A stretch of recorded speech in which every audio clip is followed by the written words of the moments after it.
মুসলমান ঘরে ছেলেরা একটু খেয়াল করে শুনে রেখে দেন। আমার আল্লাহ পাক রব্বুল আলামিন কোরআনে কারীমের মধ্যে ইরশাদ করে দিয়েছেন, আমার বান্দাদের মধ্য থেকে যে সমস্ত আমার বান্দারা জাহান্নামের মধ্যে যাবে, তাদের চরিত্র কেমন হবে, তাদের গুণ কেমন হবে, তাদের বৈশিষ্ট্য কেমন হবে, ও ভাইজানেরা আমার আল্লাহ পাক এই আয়াত পাকের মধ্যে জানিয়ে দিয়েছেন, লাহুম কুলুবুল লা ইয়াফকাহুনা বিহা, তাদের অন্তর থাকবে, অন্তর থাকা সত্ত্বেও তারা সঠিক জিনিস অনুধাবন করবে না, বুঝবে না। ওয়া লাহুম আয়ুনুল লা ইউবসিরুনা বিহা, তাদের চক্ষু থাকবে, চোখ থাকার পরেও তারা সঠিক জিনিস দেখবে না, হক জিনিস দেখবে না। ওয়ালাহুম আযানুল লা ইয়াসমাউনা বিহা, তাদের কান থাকবে, কান থাকার পরেও তারা সঠিক জিনিস শুনবে না, শুনবে না, শুনবে না। দুনিয়াতে এমন অনেক মানুষ আছে, এমন অনেক আমার রাসূলুল্লাহর গুনাহগার উম্মতানিরা আছে, আপনি যতই তাদেরকে হেদায়েতের কথা শোনান, যতই তাদেরকে ভালো জিনিস পড়ার কথা বলেন, দেখার কথা বলেন, ভালো জিনিস শোনার কথা বলেন, তারপরেও দেখবেন তারা কিন্তু পরিবর্তনের রাস্তায় আসে না, আসে না।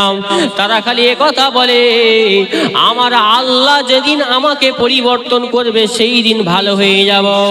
একটু এখন বয়সটা কম, যখন বুড়ো হয়ে যাব, দাড়িগুলো পেকে যাবে, তারপরে আল্লাহর রাস্তায় চলে আসব। না না ভাইজান, অতটা সস্তা আল্লাহকে যদি আপনি আমি মনে করেন, ভুল হবে। আমার আল্লাহ পাক কোরআনের অন্য জায়গায় আরো জানিয়ে দিয়েছেন, ইন্নাল্লাহা লা ইউগাইয়িরু মা বিকওমিন হাত্তা ইউগাইয়িরু মা বিআনফুসিহিম। আমার আল্লাহ পাক কোন জাতিকে, কোন দলকে, কোন ব্যক্তিকে ততক্ষণ পর্যন্ত পরিবর্তন করেন না যতক্ষণ পর্যন্ত ওই বান্দা খুদ নিজে পরিবর্তনের রাস্তায় নিজেকে নিয়ে আসে। আপনি বলবেন, আমি যে গুনাহ করছি, পাপের সাথে লিপ্ত আছি, আমার আল্লাহ তো আমাকে সঠিক রাস্তায় পরিচালনা করেন, আমি কি করব? এটাই হচ্ছে শয়তানি বুদ্ধি। আমার আল্লাহ পাক মানুষকে সৃষ্টি করেছেন ভালো এবং মন্দ দুটো জিনিস দিয়ে। এরপরে আমার আল্লাহ জানিয়ে দিয়েছেন, আল্লাযী খালাকাল মাউতা ওয়াল হায়াতা লিয়াবলুয়াকুম আইয়ুকুম আহসানু আমালা। ওরে বান্দা, আমি তোদের মৃত্যু এবং জীবনটাকে তৈরি করে আমি আল্লাহ দুনিয়াতে পাঠিয়ে দিয়েছি, এমনি এমনি নয়। আমি এটা পরীক্ষা করার জন্য তোদের মধ্য থেকে কোন ব্যক্তিটা সুন্দর আমল করনেওয়ালা, ভালো আমল করনেওয়ালা, এমন আমল হবে যে আমলের মধ্যে কোয়ালিটি থাকবে। আমার কথা বুঝতে হবে কিন্তু। আল্লাহ বলছে আকসারু আমাল নয়, বেশি আমলের জন্য দুনিয়ায় তোকে পাঠাইনি, আহসানু আমাল, সুন্দর আমল। বান্দা, তুমি 1 টাকা আল্লাহর রাস্তায় দান করো, ওই দানের পিছনে আমি আল্লাহ তোমার কলবটা দেখব। তুমি নামাজের দিকে আসো, নামাজ পড়ো, 2 রাকাত নামাজ পড়ো, ওই 2 রাকাত নামাজের মধ্যে আমি তোমার কলবটা দেখব। দুটো বন্ধু সারাটা জীবন যাপন করেছে একসাথে, একই সাথে হজ করলো, একই সাথে যাকাত দিল, একই সাথে দুজনে নামাজ পড়েছে, রোজা রেখেছে। কাল কিয়ামতের ময়দানে তাদেরকে যখন আমার আল্লাহ জিন্দা করবে, 2 বন্ধু দেখবে, একজন জাহান্নামে চলে গেছে, একজন জান্নাতে চলে গেছে। কিন্তু দুনিয়ায় তারা একই সাথে সমস্ত ভালো আমল দুজনেই সমানভাবে করেছে। কিন্তু কাল কিয়ামতের ময়দানে জাহান্নামের মধ্যে একজন যাবার কারণ হলো এই নিয়ত। ওই বন্ধুদের মধ্যে, ওই 2 ব্যক্তির মধ্যে একজন যে দুনিয়ায় ইবাদত করেছিল, ভালো কাজ করেছিল, আল্লাহকে খুশি করার জন্য ছিল না, আমার আল্লাহর রেজামন্দির জন্য ছিল না, সেটা শুধুমাত্র লোক দেখানো, বাহ্যিকটাকে ঠিক রাখার জন্য, মানুষ তাকে বড় ভালো বলবে এই চিন্তায় সে ইবাদত করেছে। তাই আমার আল্লাহ কিয়ামতের ময়দানে ওই সমস্ত বান্দাদের ব্যাপারে আমার আল্লাহ বলবে, কাযাবতা, তুই মিথ্যুক। আমি আল্লাহকে সন্তুষ্টি করার জন্য বান্দা তুমি আমল করো না, যাও তোমরা জাহান্নামে চলে যাও। তাই বলে যাই ভাইজান, এই দুনিয়ার জমিনে, এই পৃথিবীর জমিনে এই 2 দিনের যত সংক্ষিপ্ত সময় আমরা পেয়েছি, এই সময়ের মধ্যে আমরা যদি আল্লাহর রেজামন্দি, আল্লাহর সন্তুষ্টি যদি অর্জন না করতে পারে, আল্লাহকে খুশি না করে যদি আমাদের মওত হয়ে যায়, আমাদের এই পৃথিবীর জীবনটা বেকার অনর্থক হয়ে যাবে। তাই আমার আল্লাহ পাক জানিয়ে দিয়েছেন, ওই সমস্ত তিনটে গুণ যাদের মধ্যে পাওয়া যাবে, যাদের অন্তর থাকা সত্ত্বেও সঠিক জিনিস অনুধাবন করবে না, চোখ থাকা সত্ত্বেও সঠিক জিনিস দেখবে না, কান থাকা সত্ত্বেও সঠিক জিনিস যারা নাকি শুনবে না, আমার আল্লাহ পাক জানিয়ে দিয়েছেন ওই সমস্ত আমার বান্দা বান্দিরা হলো চতুষ্পদ জন্তু, জানোয়ার, গরু, ছাগল, বিড়ালের মতো। শুধু এতটুকু আমার আল্লাহ বললেন না, বালহুম আদাল, বরং ওই চতুষ্পদ জন্তু জানোয়ারদের থেকেও আরো বেশি নিকৃষ্ট, খারাপ। আমি কি বলছি বুঝে আসছো তো নাকি? তাহলে আমাদের জীবনটাকে যদি আশরাফুল মখলুকাত হিসাবে যে আমার আল্লাহ তৈরি করেছেন, সেই আশরাফুল মখলুকাতের মূল পরিচয় যদি আমরা বহন করতে পারি, বা সেই পরিচয় যদি আমাদের রাখতে হয়, সবার আগে আমাদের প্রত্যেকটা কাজ যেন বিল নিয়াহ বিল ইখলাস, ইখলাসের সাথে যেন আমাদের প্রত্যেকটা কাজ হয়।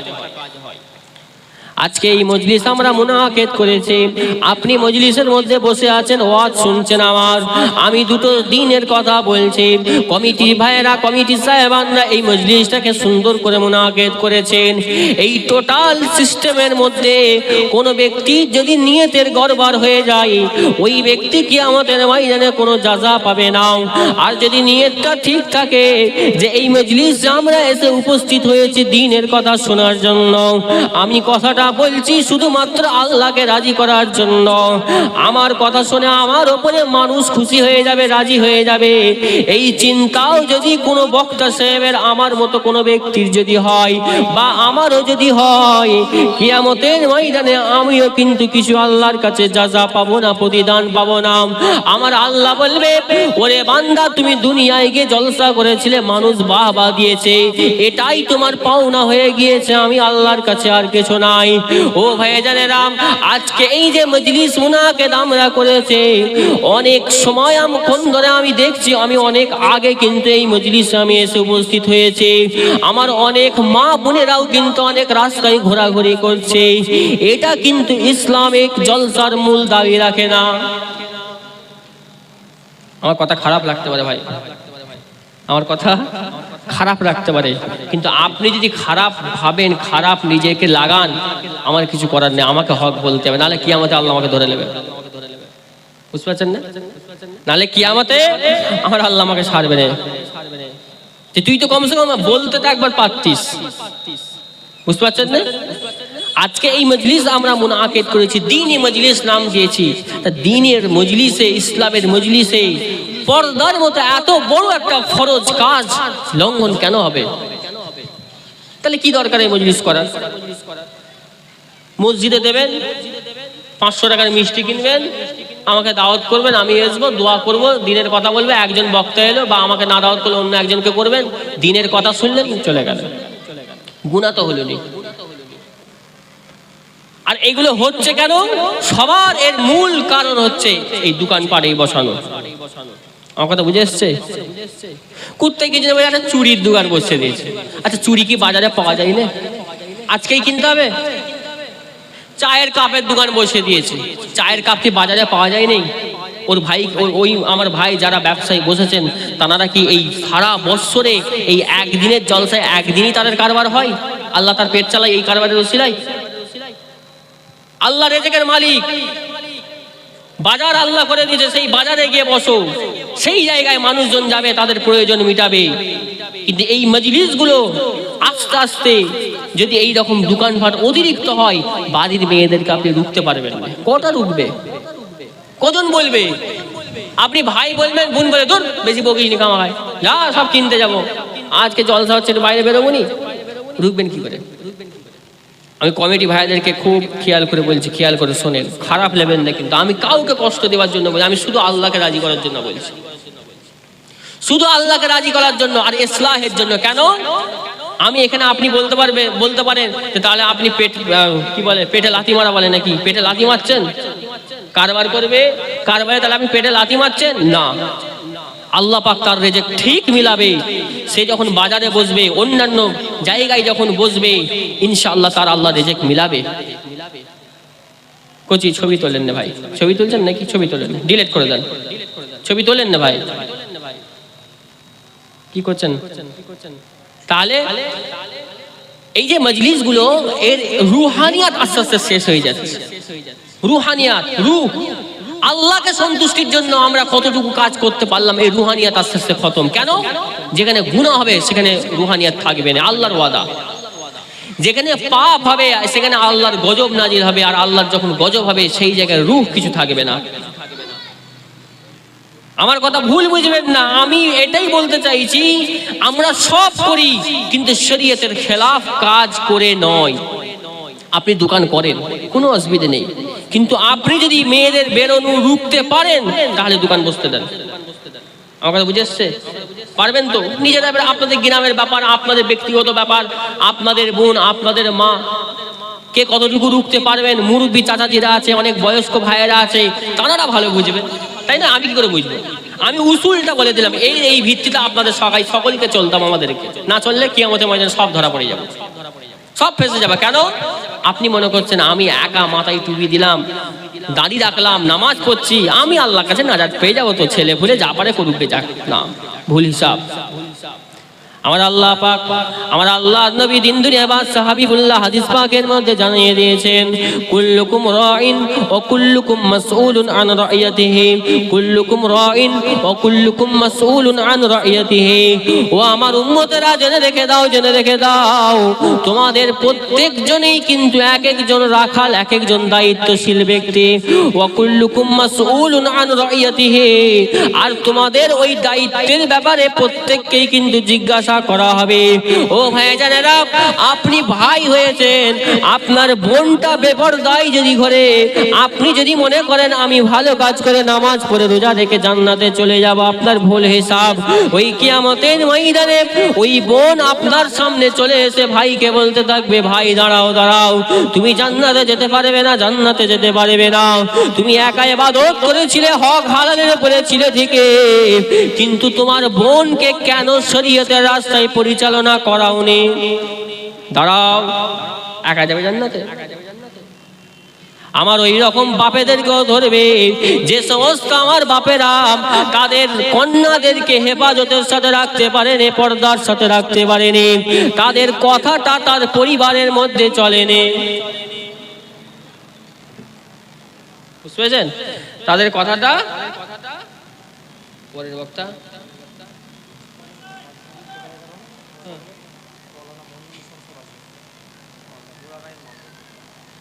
আচ্ছা, আল্লাহর হুকুম। আমার পরে বক্তা ছিলেন আমিরুল ইসলাম সাহেব, তো আল্লাহর হুকুম, ওনার দাদি আম্মা ইন্তেকাল করে গিয়েছেন, তো সেই কারণে উনি আসতে পারবেন না। উনি আপনার অন্য এক ভাইকে পাঠিয়েছে, মৌলানা মনিরুল ইসলাম সাহেবকে পাঠিয়েছে। হ্যাঁ, মৌলানা সাহেব চলে এসেছেন, ইনশাল্লাহ আমার পরে আসবেন। আল্লাহ পাক সকলকে কবুল করেন। আল্লাহ পাক আমার ওই মৌলানা দাদি আম্মাকে জান্নাতুল ফেরদাউস নসিব করে, বলেন না আল্লাহুম্মা আমিন। আল্লাহর হুকুম কার কখন হয়ে যায় কিছু তো বলার নেই, তো আলহামদুলিল্লাহ আলা কুল্লি হাল। তাহলে আমি যে কথা বলছিলাম, যে কুল্লুকুম মাসউলুন আন রাইয়াতিহি, প্রত্যেকের দায়িত্বের ব্যাপারে আল্লাহর কাছে জিজ্ঞাসা করা হবে। তোমাকে আমি এই দায়িত্ব দিয়েছিলাম, তোমার বাপ, এই আপনার তোমার মা, তোমার স্ত্রী, তোমার কন্যা, তোমার পুত্র, তাদেরকে তুমি ইসলামের রাস্তায়, শরীয়তের রাস্তায় তুমি ঠিক রাখতে পেরেছিলে কিনা, এ ব্যাপারে জবাব দিয়ে যাও, এর ব্যাপারে জিজ্ঞাসা হবে। অতএব আমরা যদি কিয়ামতের ময়দানে একদম বিনা হিসাবে জান্নাতে যেতে চাই, আমরা যেমন আল্লাহর রাস্তায় থাকবো, পরহেজ করব গুনাহ করা থেকে, অনুরূপ ভাবে আমার বোনটাকে, আমার মাকে, আমার ছেলেকে, আমার বাপকে, এমন করে আমার আয়েত্তা দিন যে কটা ব্যক্তিবর্গ আছে প্রত্যেককেই দিনের রাস্তায় তাদেরকে রাখার চেষ্টা করতে হবে। খারাপ লাগছে আমার কথা নাকি? কষ্ট পেলেন? হ্যাঁ, কষ্ট দেওয়ার জন্য আমি বলি না, আল্লাহর কসম, আল্লাহর কসম, আমি কোনো ব্যক্তিকে টার্গেট করেও বলছি না। অনেকে খারাপ দিতে পারে না, মেয়েরা বেরোচ্ছে, মায়েরা একটু বেরোবে না, বেরোক না। আজকে বেরোবে কেন? যদি খুব প্রয়োজন হয়। আল্লাহ কি বলছে? ওয়াকারনা ফি বুয়ুতিকুন, আল্লাহর কোরআন বলছে তোমরা ঘরে থাকো। আল্লাহর কোরআন কি বলছে? মেয়েদের ব্যাপারে আল্লাহ কোরআন মধ্যে করনা ফি বুয়ুতিকুম, তোমরা ঘরের মধ্যে অবস্থান করো, ওয়ালা তাবাররাজনা তাবাররুজাল জাহিলিয়াতিল উলা, আর জাহেলি জামানাতে আইয়ামে জাহেলিয়াত অন্ধকারের জামানায় যেমন মেয়েরা বেপরদায় বাইরে বেরিয়ে পড়তো, সেই রকম ভাবে বেরো না। অর্থাৎ আমরা যদিও বা প্রয়োজনের কারণে, অতিরিক্ত প্রয়োজনের কারণে যদিও বা বেরোই, বোরখা শরীরে দিয়ে পুরুষদের থেকে অনেক দূরে থেকে হেফাজতের সাথে বেরো। ফিতনা, শয়তান সবসময় রেডি আছে। আদম আলাইহিস সালামকে বলেছিল, আল্লাহ এই আদমের জন্য আল্লাহ তুমি আমার সব আমল নষ্ট করে দিয়েছিল, আল্লাহ তুমি আমাকে এমন ক্ষমতা দাও, এমন পর দাও, এই আদমের বাচ্চাদের, এই আদমের সন্তানের সিধাই সিধাই আমি প্রবেশ করে তাদেরকে বিপদ করব। তাহলে আমাদের নিয়তটা খারাপ হবে না, কেউ গ্যারান্টি দিতে পারবে? যে খবরদার, এই আমার আগে এতক্ষণ গজল শিল্পীরা এসেছিল, গজল হচ্ছিল, মাশাআল্লাহ ভালো জিনিস, গজল হোক না, গজল হোক না, খুব ভালো জিনিস, কিন্তু ডিজে গজল হবে কেন? খারাপ লাগছে নাকি আবার? আমি বলবো কিচ্ছু করার, আমাকে নাহলে আল্লাহ ছাড়বে না, আমাকে আল্লাহ নাহলে ছাড়বে না, আল্লাহকে জবাব দিতে হবে। এই 2 ঘন্টা তোকে আমি এই জায়গায় বলার জায়গা করে দিলাম, 2 ঘন্টা কি বলেছিস আমাকে উত্তর দিয়ে যা, ঘাম ছুটে যাবে তখন আমার আল্লাহ আমাকেও বলবে, ইকরা কিতাবাক কাফা বিনাফসিকা আল-ইয়াওমা আলাইকা হাসিবা, তোর আমলটা তুই নিজেই খুলে দেখ, আজকে তুই নিজেই নিজের হিসাব নেওয়ার জন্য যথেষ্ট। প্রত্যেককে আমার আল্লাহ খুলে দেবে নিজেদের আমল। খবরদার, আজকে গজল হচ্ছে, মাশাআল্লাহ খুব ভালো জিনিস, গজলের মধ্যে রাগ রাগিনী হয়ে যাচ্ছে, খুব বাড়াবাড়ি হয়ে যাচ্ছে, এই হুক হুক হুক হুক, এইসব কি জিনিস? এইসব কি জিনিস? তুমি আল্লাহ বলো, আল্লাহর নাম, আল্লাহ তো বলছে নাকি? আল্লাহই বলতে সম্ভবত, আমার যেটা যতটুকু ধারণা। তুমি আল্লাহ বলে ভালো করে আল্লাহর নামটা লাও না, আল্লাহ আল্লাহ আল্লাহ, ব্রেক মারতে হবে কেন? আমার কথা বুঝে খারাপ লাগছে নাকি? খারাপ লাগছে? অমুসলিম বাইরের কোনো ইয়ে দেখলে কি বলবে? দেখ আমাদের যেমন ডিজে হয় ওদেরও ডিজে হচ্ছে, দেখ। খবরদার, খবরদার, ইমান বাঁচানো আখেরি জামানায় বড় কঠিন হয়ে যাবে। মুসলমান খেয়াল করে জেনে রেখে দাও, আসলে আমরা সব মুরব্বি হারা হয়ে গেছি, আমাদের পীর নেই, শায়েখ নেই, কাউকে মানছি নি, খালি কাজ কারবার বলছি, করছি, টাকা ইনকাম করছি, ঘরে এসে শুয়ে পড়ছি। একজন যে আমাদের উস্তাদ লাগবে, মরণ পর্যন্ত সে আমাকে গাইড করবে প্রত্যেক অবস্থায়। আমাকে তো বুঝে এসছে রে, প্রত্যেক অবস্থায় আমার সেই শায়েখ, আমার পীর আমাকে গাইড করবে, কোন রাস্তায় চলবো, কোনটা হেদায়েতের রাস্তা, কোনটা গলত রাস্তা, কোনটা পথভ্রষ্টের রাস্তা, আমাকে সে গাইড করবে। সেই গাইডের লোকই তো আমরা ধরিনি, কি হবে? হ্যাঁ, আপনি দাদা পীরকে মহব্বত করেন, ভালোবাসেন, তার আওলাদকে নিয়েছেন, ভালোবেসেছেন, ঠিক আছে, কিন্তু এই ভালোবাসায় কিয়ামতের ময়দানে নাজাতের জন্য যথেষ্ট নয়। খেয়াল করতে হবে, কিয়ামতের ময়দানে যদি নাজাত পেতে হয়, আল্লাহর শরীয়ত অনুযায়ী আমলটা করতে হবে। আল্লাহ পাক সকলকে সহি বুঝদান করে, বলেন আল্লাহুম্মা আমিন। তাহলে আমার আল্লাহ পাক তাই বলছেন, তারা হচ্ছে চতুষ্পদ জন্তু জানোয়ারদের থেকেও খারাপ। কেন? তারা একটু আত্মসমালোচনা করে না, নিজেকে একটু ভাবে না, আমি কতটুকু আল্লাহর কুরবাত হাসিল করতে পারলাম, ভাবে না। আমার আল্লাহ আমাদেরকে ভাবতে বলছে। কেমন শিখাচ্ছে জানেন আমার আল্লাহ কি বলছে? মুসলমান ঘরের ছেলে একটু খেয়াল করে শুনে রেখে দেন, আমার আল্লাহ পাক রব্বুল আলামিন কোরআন কারীমের মধ্যে ইরশাদ করে দিয়েছেন, ইয়া আইয়ুহাল্লাযীনা আমানুত্তাকুল্লাহ, হে ঈমানদার বান্দা বান্দীরা, তোরা মুত্তাকি হয়ে যা, মুত্তাকি হয়ে যাও। ওয়াল তানজুর নাফসুম মা কদ্দামাত লিগাদ, আর আগামী দিনের জন্য বান্দা তুমি কি সঞ্চয় করেছো এটা একটু দেখো। কালকে যদি তুমি আর মরণ হয়ে যায়, মওত হয়ে যায়, তুমি আমি আল্লাহর দরবারে এসে কি জবাব দেবে একটু খেয়াল করে দেখো। কোচি ওই ছবি তুলছে, একটু খেয়াল রাখেন আপনারা, ছবি তুলুনি কোচি, এই ডিলিট করে দাও। কি হবে, কঠিন পরিস্থিতি কোচি। এইরকম অবস্থা থেকে আসা মনে হয় দূর জলসায় যাওয়ারই দরকার নেই, ঘরে বসে থাকাই ভালো। আর সব থেকে ভালো মসজিদে জলসা করো, মসজিদে জলসা করেন, কোনো খরচা পানি কিচ্ছু হবে না। মসজিদে দিনের তালিম হবে, ঈশার নামাজ পড়ে 1-2 ঘন্টা জলসা, একটা বক্তা, লাভ চলে। খামাখা এরকম করে লাভ নেই তো কিছু, কি হবে? আমরা তো হাকিকাত থেকে বেরিয়ে যাচ্ছি। আল্লাহ সকলকে সহি হিদায়াত দান করুন, বলেন আল্লাহুম্মা আমিন। আমার আল্লাহ পাক তাই কোরআনে কারীমের মধ্যে জানিয়ে দিয়েছেন, হে ঈমানদার বান্দা বান্দিরা, তোরা মুত্তাকি হয়ে যা, মুত্তাকি হয়ে যা। মানে আমাদেরকে আমার আল্লাহ বারবার বলছে, বান্দা তোরা পরহেজগার হয়ে যা, তোরা তোদের নিজেদের খাহেশকে দমন করা শেখ, নিজের চা পাওয়াকে দমন করা একটু শেখ, দমন করা শেখ, একটু পরহেজগারিতা অবলম্বন কর। ওয়াল তানজুর নাফসুম মা কদ্দামাত লিগাদ, আর আগামী দিনের জন্য বান্দা তুমি কি সঞ্চয় করেছো এটা একটু দেখো। কালকে তুমি যদি আমি আল্লাহর ডাকে সাড়া দিয়ে চলে আসো, আমি আল্লাহর দরবারে বান্দা তুমি কি জবাব দেবে, উত্তর দেবে, একটু চিন্তা করো।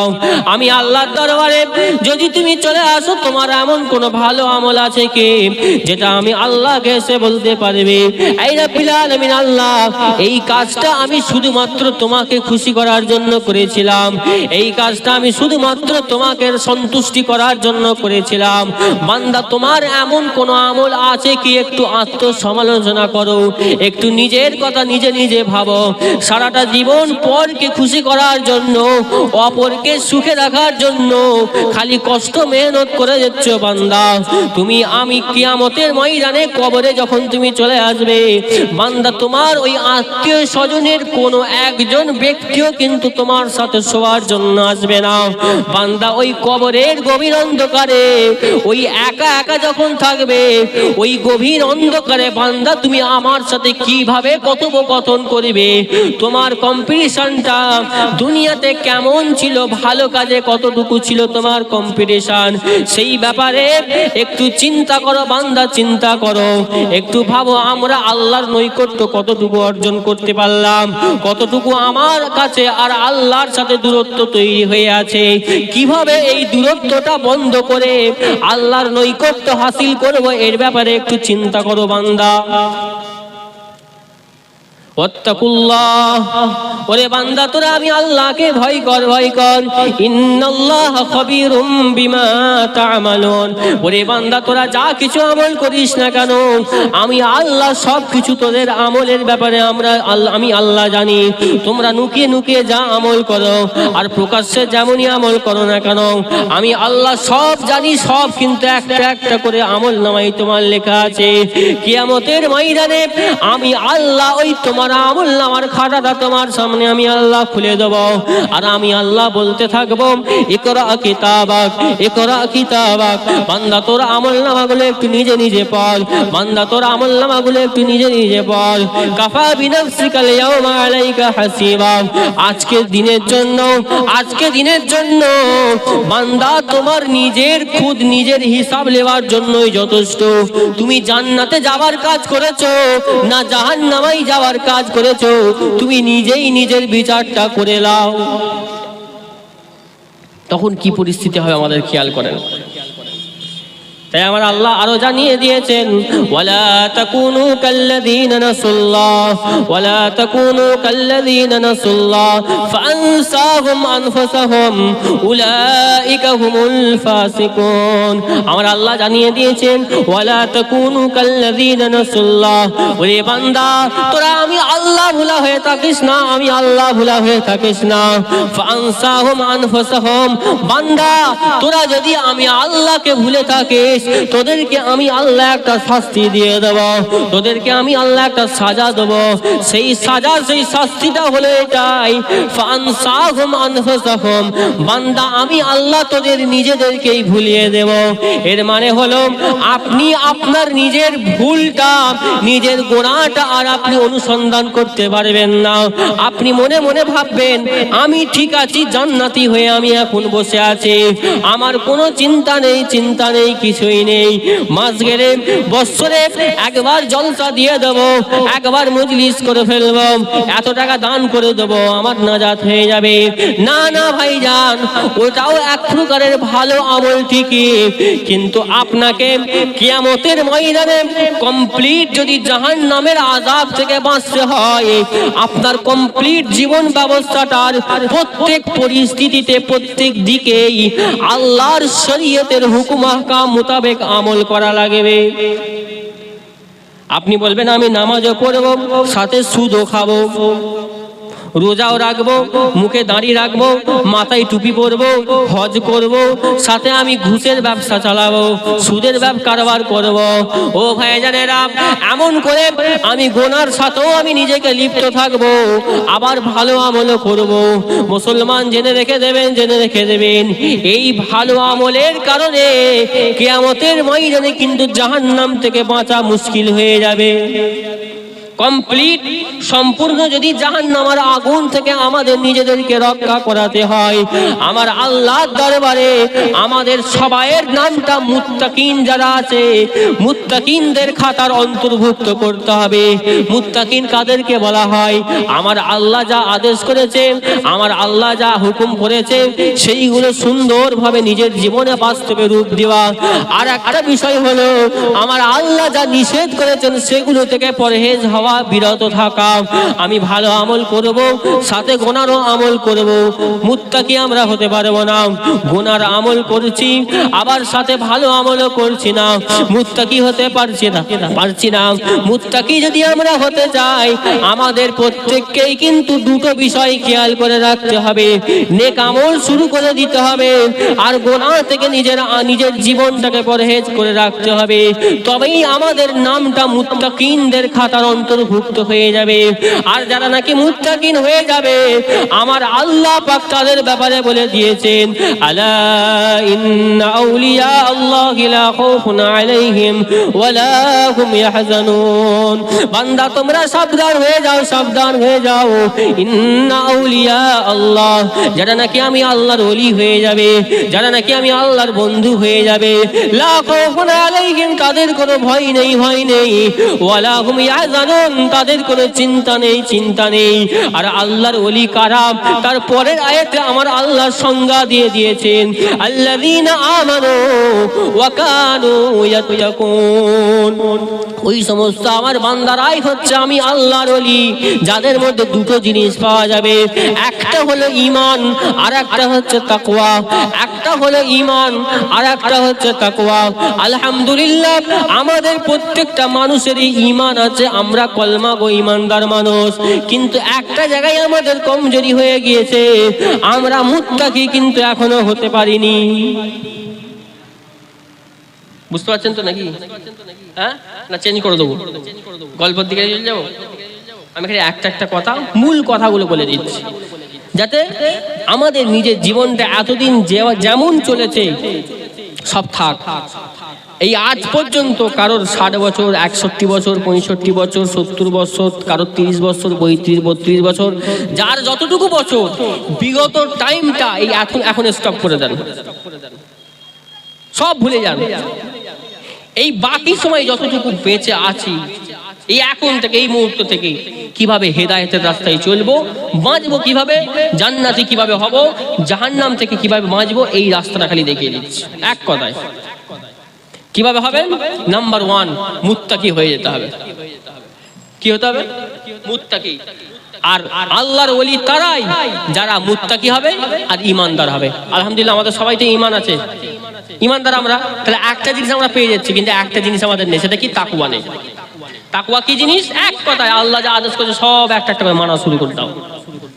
সব একটা থেকে চিন্তা করো, আগে শেখো, শিখতে হবে। বললাম আগে জানতে হবে নামাজ কি সিস্টেমে পড়বো, করাকাত নামাজ কি, নামাজ কোনটা জায়েজ কোনটা না জায়েজ, আচ্ছা রোজা কেমন করে রাখবো, হজ কিভাবে করবো, জাকাত কিভাবে দেবো, কি করতে আল্লাহ নিষেধ করেছে, সব একটা জানা শুরু করতে হবে এবার থেকে।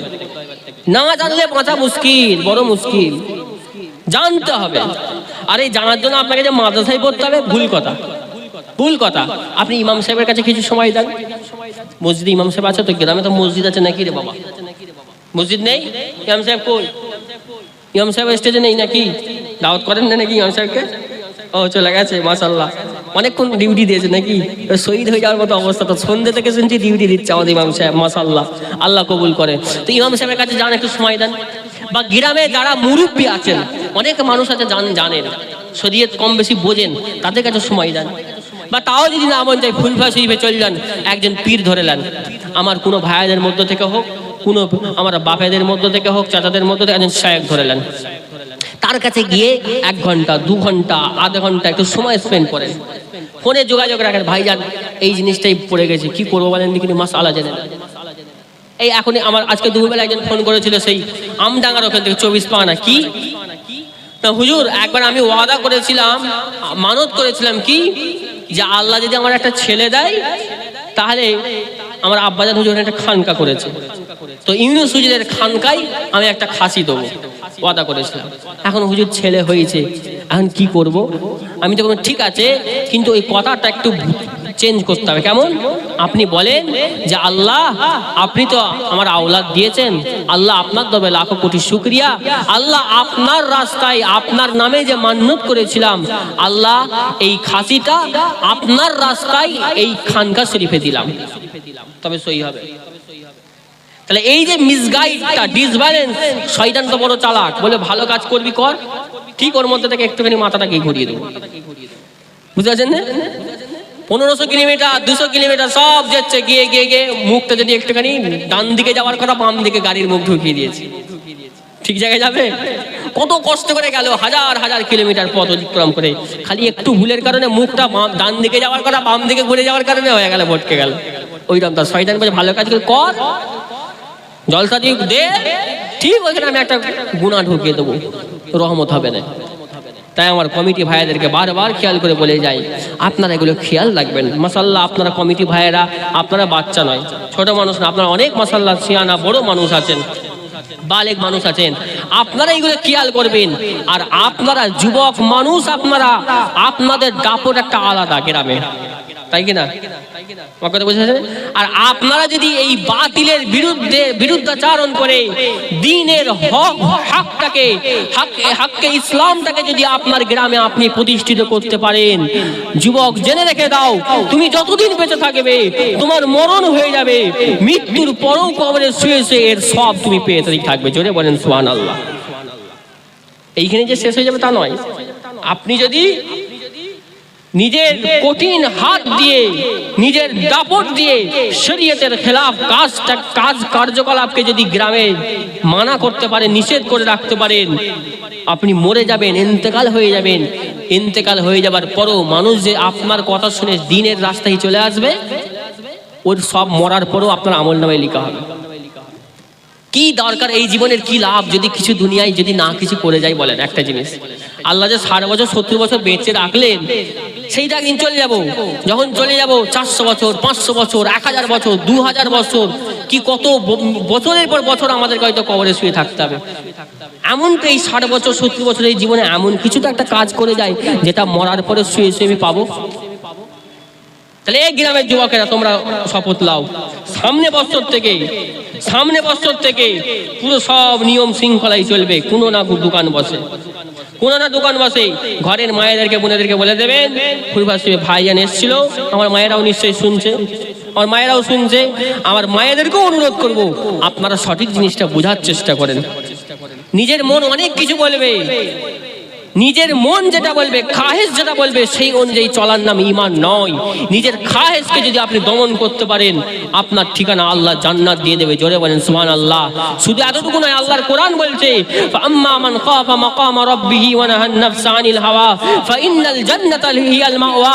ওই সমস্ত আমার বান্দারা যারা নাকি একথা চিন্তা করলো, ওই সমস্ত আমার বান্দারা যারা নাকি একথা ভাবলো যে একদিন তো আমাকে আল্লাহর সামনে দাঁড়াতে হবে, একদিন তো সেই কিয়ামতের ময়দানে আল্লাহর সামনে আমাদেরকে দাঁড়াতে হবে।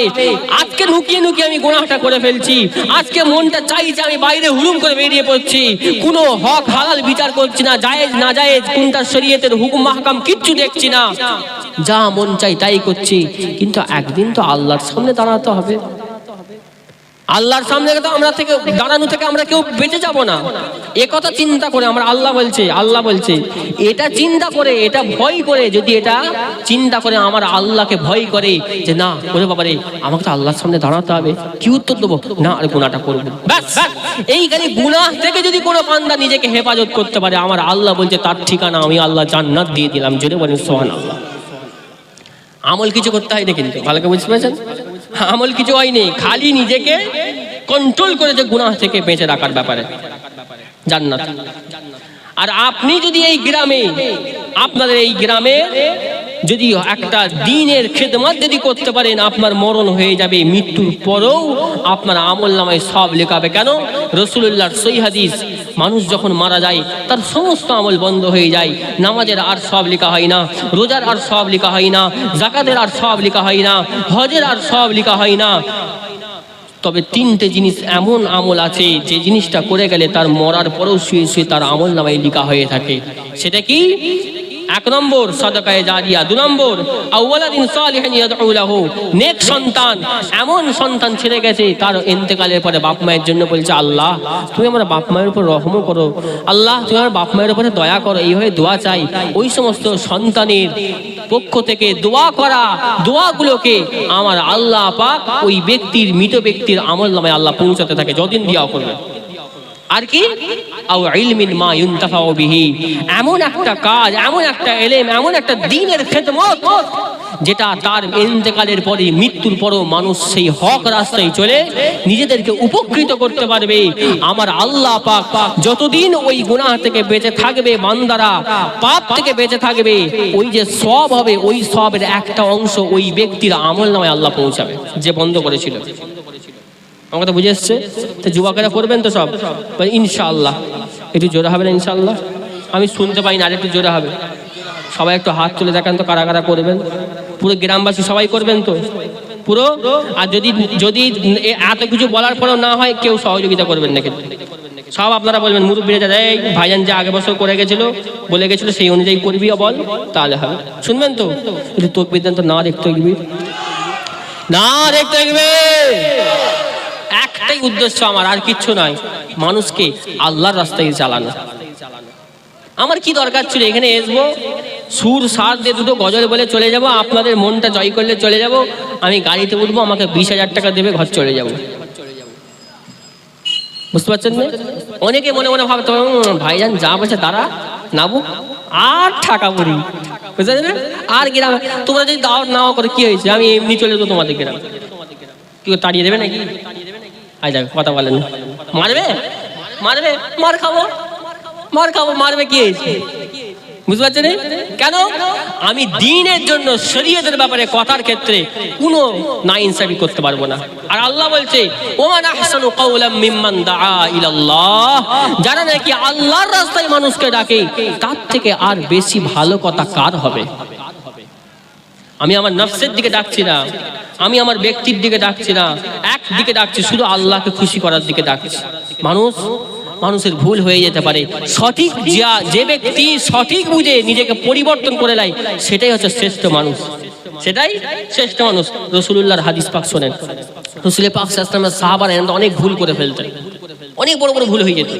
আপনি মনে করছেন যে এত বড় ভুল করে ফেলেছে, ভাইজানকে মাইকে উঠে বলতে হবে? কথা বুঝতে পারছেন?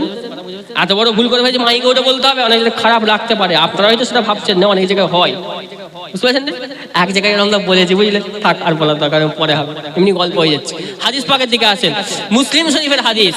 আমার রাসূলুল্লাহর সাহাবারা রাসূলুল্লাহর দরবারে কিভাবে আসতে নিজেদেরকে পরিবর্তনে নিয়ে দেখেন। মুসলিম শরীফের মধ্যে হাদিসটা আসছে কি, হাদিস পাকটা ঠিক এরূপ, আপনার নবী দিনদার বাদশা হাবিবুল্লাহ মসজিদে নববী শরীফে বসে আছে, বুঝলেন? সাহাবারা সামনে সব বসে আছে, এটা আপনারা সব বসে আছেন, আমার রাসূল বসে আছেন, সামনে সাহাবারা বসে হুজুর আমার দ্বীনের কথা বলছেন, দ্বীনের তালিম দিচ্ছেন। হঠাৎ একজন সাহাবা আস্তে আস্তে দরজা দিয়ে প্রবেশ করে। মুসলমান ঘরে ছেড়ে একটু খেয়াল করে শুনে রেখে দেন, আপনারা আমার দুনিয়ার বাদশা হাবিবুল্লাহ জনাবে মুহাম্মদুর রাসূলুল্লাহ সাল্লাল্লাহু আলাইহি ওয়াসাল্লাম হুজুর আমার মসজিদে নববী শরীফের মধ্যে সাহাবাদেরকে সামনে বসা অবস্থায় নিয়ে আমার হাবিবুল্লাহ দ্বীনের তালিম দিতে লাগছিলেন, আমার রাসূলুল্লাহ দ্বীনের তালিম দিতে লাগছিলেন। হঠাৎ করে একজন সাহাবী মসজিদের দরওয়াজা দিয়ে প্রবেশ করে আমার রাসূলকে সালাম দিয়ে বলতে লেগেছে, আসসালাতু আসসালামু আলাইকা ইয়া রাসূলুল্লাহ, আসসালাতু আসসালামু আলাইকা ইয়া হাবিবাল্লাহ, ইয়া রাসূলুল্লাহ, ইয়া হাবিবাল্লাহ, হুজুর হালাকতু, আমি ধ্বংস হয়ে গিয়েছি, আমি ধ্বংস হয়ে গিয়েছি। আমার আপনার নবী ওই সময় সাহাবীকে বলতে লেগেছেন, ও আমার সাহাবারা, তোমাকে কিসে ধ্বংস করে দিয়েছে আমাকে একটু বলো। এদিকে খেয়াল করে দেখেন, আমার দিকে খেয়াল করে দেখেন, চেয়ারের দিকে সবাই তাকাচ্ছে। আমি হাদিস পাক বলছি, আমার দিকে কনসেন্ট্রেশনটা রাখেন, মনটা রাখেন। নাহলে গন্ডগোল হয়ে যাবে। বলছি নি আগের পরের কথা যদি না শুনেন বুঝতে পারবেন না, গন্ডগোল হয়ে যাবে, তখন বোল লাগবে। আমার আপনার নবী তিন দিনের বাদশা হাবিবুল্লাহ রাসূলুল্লাহ দরবারে ওই সাহাবী সালাম দিয়ে বলতে লেগেছে, ইয়া রাসূলুল্লাহ, ইয়া হাবিবাল্লাহ, হুজুর আমি ধ্বংস হয়ে গিয়েছি, আমি শেষ হয়ে গিয়েছি। আমার আপনার নবী ওই সময় সাহাবীকে বলতে লেগেছে, ও আমার সাহাবা, তোমাকে কিসে ধ্বংস করে দিয়েছে আমাকে একটু বলো। সাহাবী ওই সময় বলতে লেগেছে, ইয়া রাসূলুল্লাহ, ইয়া হাবিবাল্লাহ, হুজুর, ইয়া রাসূলুল্লাহ, ইয়া হাবিবাল্লাহ, হুজুর আমি একটা বড় পাপের কাজ করে ফেলেছি, গুনার কাজ করে ফেলেছি। ইয়া রাসূলুল্লাহ, হুজুর আপনি আমাকে বাঁচার একটা রাস্তা দেখিয়ে দেন। ওই সময়তে আপনার আমার নবী দিনের বাদশা হাবিবুল্লাহ জনাবে মুহাম্মদ মুস্তাফা সাল্লাল্লাহু আলাইহি ওয়াসাল্লাম সাহাবীকে বলতে লেগেছে, ও আমার সাহাবা, তুমি কি পাপের কাজ করে ফেলেছো আমাকে একটু বলো। ওই সময়তে ওই সাহাবী বলতে লেগেছে, ইয়া রাসূলুল্লাহ, ইয়া হাবিবাল্লাহ, হুজুর সেই গুনাহটা হলো এটাই যে আমি রমজান মাসে রোজা রাখা অবস্থায় স্ত্রী মিলন করে ফেলেছি। ইয়া রাসূলুল্লাহ, আমি বড় গুনাহ করে ফেলেছি হুজুর, আমি নিজেকে ধরে রাখতে পারিনি, বড় পাপের কাজ করে ফেলেছি। হুজুর আপনি আমাকে বাঁচিয়ে নিন, বাঁচিয়ে নিন, বাঁচার রাস্তা দেখিয়ে দেন। ও ভাই জানেরা একটু খেয়াল করে দেখেন, আমার রাসূলুল্লাহর এত বড় একজন জলিল কদর সাহাবা, আহলুস সুন্নাহ ওয়াল জামাতের আকীদা একটু খেয়াল করে শুনে রেখে দেন। অনেকে বলতে পারেন সাহাবারা এত বড় বড় গুনাহ করলো কেন? না না না, এটা বলা বিয়াদবি হয়ে যাবে, এটা বলা গুস্তাখি হয়ে যাবে। বরং বলতে হবে আহলুস সুন্নাহ ওয়াল জামাতের আকীদা হলো আম্বিয়া আলাইহিমুস সালামরা হচ্ছে মাসুম, বেগুনাহ, নিষ্পাপ, তাদের কোনো গুনাহ নাই, তাদের কোনো গুনাহ নাই। আরো একটি বিষয় হলো যে সাহাবায়ে কেরামরা প্রত্যেকে কিন্তু তারা হচ্ছে মাহফুজ, তারা হচ্ছে সংরক্ষিত, মানে তাদের মাধ্যম দিয়ে আমার আল্লাহ যদি কোনো গুনাহ হয়েও যেত, আমার আল্লাহ পাক তাদেরকে এই দুনিয়ার জমিনে আল্লাহর স্পেশাল রহমত দিয়ে আমার আল্লাহ পাক ওই সমস্ত সাহাবাদেরকে বাঁচিয়ে নিয়ে মাহফুজ, নিরাপদ করে দিতেন। আমার আল্লাহ পাক সংরক্ষণ করে দিতেন সাহাবায়ে কেরামদেরকে। অতএব সাহাবায়ে কেরামদেরও কোনো গুনাহ নেই, কোনো গুনাহ নেই, তারাও কিন্তু নিষ্পাপ, নিষ্পাপ। ও ভাইজানেরা, তাহলে এই সমস্ত বিষয়গুলোর মাধ্যমে শুধুমাত্র আমাদের শিক্ষা রয়েছে, আমরা জানতে পারবো, আমরা বুঝতে পারবো, আমরা ইলম অর্জন করতে পারবো যে আমাদেরও জীবনে যদি এমন কোনো পরিস্থিতি হয়ে যায় আমরা কিভাবে এর সমাধানটা পাবো। তাই বলে যাই ভাইজান, আকীদাকে ঠিক রাখতে হবে। রাসূলুল্লাহর ব্যাপারে, সাহাবার ব্যাপারে, আউলিয়া একরামদের ব্যাপারে কোনো খারাপ চিন্তা মনের মধ্যে কিন্তু নিয়ে আসলে হবে না, ঈমানের খাতরা হয়ে যাবে। ও ভাইজানেরা, আমার সাহাবা যখন এই কথা বলেছেন, আমার রাসূল সাহাবাকে বলতে লেগেছে, ও বাবা আমার সাহাবা, তুমি কি বাবা একটা গোলাম আজাদ করে দিতে পারবে?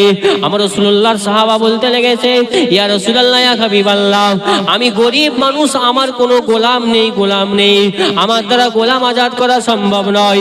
দ্বিতীয় অপশনে রাসূল আমার বলতে লেগেছেন, ও বাবা আমার সাহাবা, তুমি কি বাবা তাহলে 60 দিন 2 মাস পরস্পর রোজা রেখে দিতে পারবে? সাহাবা বলেছিলেন, ইয়া রাসূলুল্লাহ, ইয়া হাবিবাল্লাহ, হুজুর আমি দুর্বল প্রকৃতির মানুষ, আমার দ্বারাই 2 মাস 60 দিন পরস্পর রোজা রাখা সম্ভব নয়। তৃতীয় অপশনে রাসূল আমার বলেছিলেন, ও আমার সাহাবা, তুমি কি বাবা তাহলে 60টা গরীব এতিম মিসকিনকে খাইয়ে দিতে পারবে? রাসূলুল্লাহর ওই সাহাবী বলেছেন, ইয়া রাসূলুল্লাহ, ইয়া হাবিবাল্লাহ, হুজুর আমার নিজেরই কোনো খাবার ঠিক ঠিকানা নেই, আমার একবেলা খাবার জোটে তো দুবেলা খাবার জোটে না, দুবেলা খাবার জোটে তো 3 বেলা খাবার জোটে না। ইয়া রাসূলুল্লাহ, আমার নিজেরই ভাত ঠিকঠাক জোগাড় করতে পারি না, আমি আবার 60টা গরীব এতিম মিসকিনকে কিভাবে খাওয়াবো হুজুর? আমার দ্বারা এটাও সম্ভব নয়। আমার আপনার হাবিবুল্লাহ 3টে বাঁচার অপশন দিয়েছিলেন, এই 3টের একটাও কিন্তু ওই সাহাবী বলছেন আমার দ্বারাই আমল করা সম্ভব নয়। হাদিস পাকটা খেয়াল করে শুনতে হবে, কিন্তু মজার আছে। হাদিস পাকটা খেয়াল করে শোনেন। আমার রাসূলকে যখন বলেন, ইয়া রাসূলুল্লাহ, এই 3টের আমি একটাও করতে পারবো না, আমার রাসূল কিভাবে বাঁচাচ্ছে দেখেন। রাহমাতাল লিল আলামিন, ওয়া মা আরসালনাকা ইল্লা রাহমাতাল লিল আলামিন।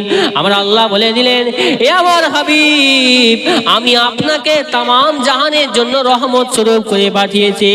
আহারে সেই রহমতটা কেমন আমরা বুঝলাম না।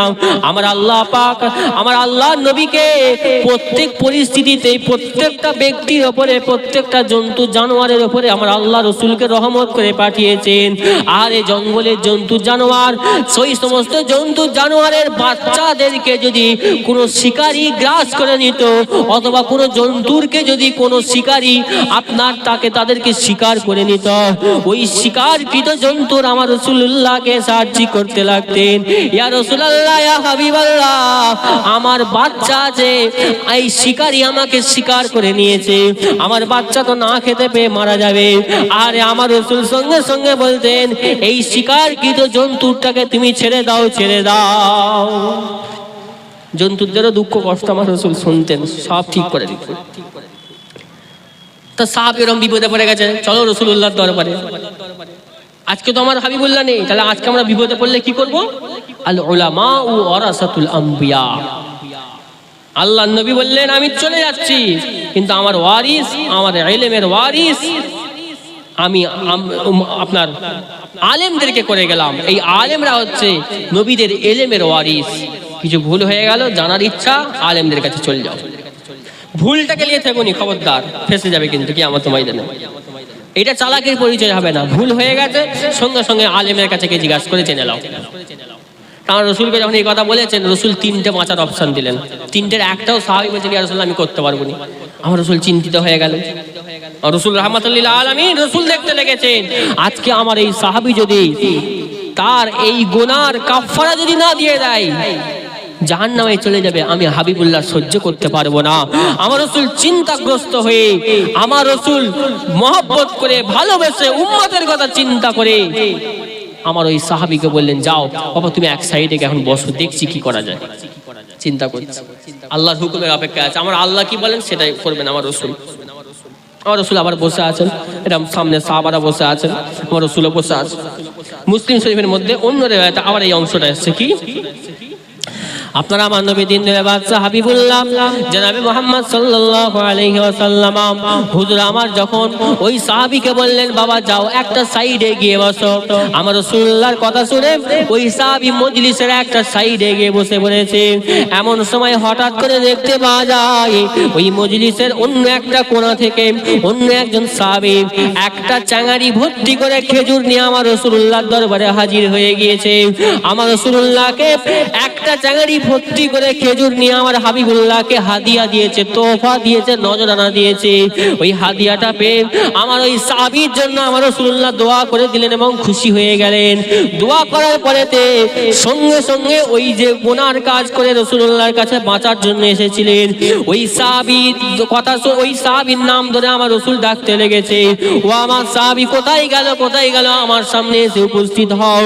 ওই সাহাবী আমার রাসূলুল্লাহ, আমার হাবিবুল্লাহর ডাক শুনে সঙ্গে সঙ্গে হাত তুলে লাব্বাইক ওয়া সাদাইক বলে রাসূলুল্লাহর সামনে হাজির হয়ে গিয়েছে। আমার রাসূল পাক সাল্লাল্লাহু আলাইহি ওয়াসাল্লাম ওই সময়তে ওই সাহাবীকে বলতে লেগেছে, বাবা তুমি যে গুনাহটা করেছো, তোমার ওই কাফারাটা দেওয়ার মতো ক্ষমতা নেই, ক্ষমতা নেই। আমি রাহমাতুল লিল আলামিন তোমার নবী হাবিবুল্লাহ, এই যে একটা চাঙারি খেজুর ভর্তি দেখছো, এই খেজুরটা হচ্ছে আমার নিজের মাল, এই খেজুরটা হচ্ছে আমার নিজস্ব মূলধন, এই খেজুরটা হচ্ছে আমার নিজের সম্পদ। যাও, আমি হাবিবুল্লাহ আমার নিজের মাল আমি তোমাকে দিয়ে দিলাম, আমি আমার নিজের মাল আমি তোমার করে দিলাম, এখন থেকে এটা তোমার মাল হয়ে গেল। যাও বাবা যাও, এই খেজুরটা নিয়ে গিয়ে আল্লাহর রাস্তায় দান করে দাও। আমার আল্লাহ পাক তোমার রোজার কাফারাটা কবুল করে আমার আল্লাহ পাক তোমার গুনাহটাকে maaf করে দেবে। আরেকটু জোরে হবে না? আমার আল্লাহ তোমার গুনাহটা maaf করে দেবে, যাও। রাহমাতাল লিল আলামিন, রাসূল নিজের মাল দিয়ে, নিজের সম্পত্তি দিয়ে সাহাবীকে বাঁচাচ্ছেন। বুঝতে পারছেন? এইবার হাদিসটা শুনেন। আচ্ছা, এখানে মাসআলাটা একটু বলে দিই। মাসআলা হলো, খেয়াল করে শুনেন, কোন ব্যক্তি যদি রমজান মাসে রোজা রাখা অবস্থায় স্ত্রী মিলন করে ফেলে, শরীয়তের হুকুম হচ্ছে দুটো। নাম্বার 1, ওই ব্যক্তিকে ওই দিনের রোজার কাজা আদায় করতে হবে। কাজা মানে বাকি রমজান ছাড়া 11টা মাসে যে কোনো একদিন ওই ব্যক্তিকে ওই দিনের রোজার কাজা আদায় করে দিতে হবে। আর কি করতে হবে? ওই ব্যক্তিকে ওই দিনের রোজার কাফারা দিতে হবে। কাফারা তিনটা অপশন। এক, হয় তাকে একটা গোলাম আজাদ করে দিতে হবে। এতে যদি সে অপারগ হয়, সে যদি এই আমলটা না করতে পারে, অক্ষম যদি হয়, দ্বিতীয় বাঁচার অপশন, ওই ব্যক্তিকে 2 মাস পরস্পর রোজা রাখতে হবে। শাহরাইনি মুতাতাবিআইন, পরম্পরাগতভাবে 2 মাস 60 দিন পরস্পর রোজা রাখতে হবে। এটাও যদি সে অক্ষম হয়, অপারগ হয়, তৃতীয় বাঁচার অপশন হচ্ছে ওই ব্যক্তিকে 60টা গরিব এতিম মিসকিনকে খাইয়ে দিতে হবে। এই আমলটা যদি কেউ না করে মারা যায়, কিয়ামতের ময়দানে তার নাজাত বড় কঠিন। সে বলতে পারবে না আল্লাহ আমি জানিনি, কি করব আল্লাহ, বাঁচা যাবে না। তলাবুল ইলমি ফরিয়দাতুন আলা কুল্লি মুসলিম, প্রত্যেক মুসলিম নর নারীর জন্য শরীয়তের বেসিক ইলম অর্জন করাটা হচ্ছে ফরজ। আমার কথা বুঝে এসছে? জানেন না, ভুল হয়ে গেল, সঙ্গে সঙ্গে আমি বললাম না, আলেমের কাছে জিজ্ঞাসা করলেন না, বলা যাবে না বাবা, এইসব কি খারাপ জিনিস, নোংরা জিনিস, লজ্জা অনেকজন পাই না। খবরদার, শরীয়তের হুকুম আহকামের ব্যাপারে কোনো লজ্জা নেই, সব ডিটেলসে জেনে নাও। আমার রাসূলুল্লাহর দরবারে সাহাবারা এইরকম ডিটেলসে জেনে নিতেন। আজ তাদের জানার কারণেই তো এই মাসালাগুলো ইস্তেমবাত হয়েছে, তাহলে আমরা খুব বাঁচতে পারতাম কি করে, তাই না?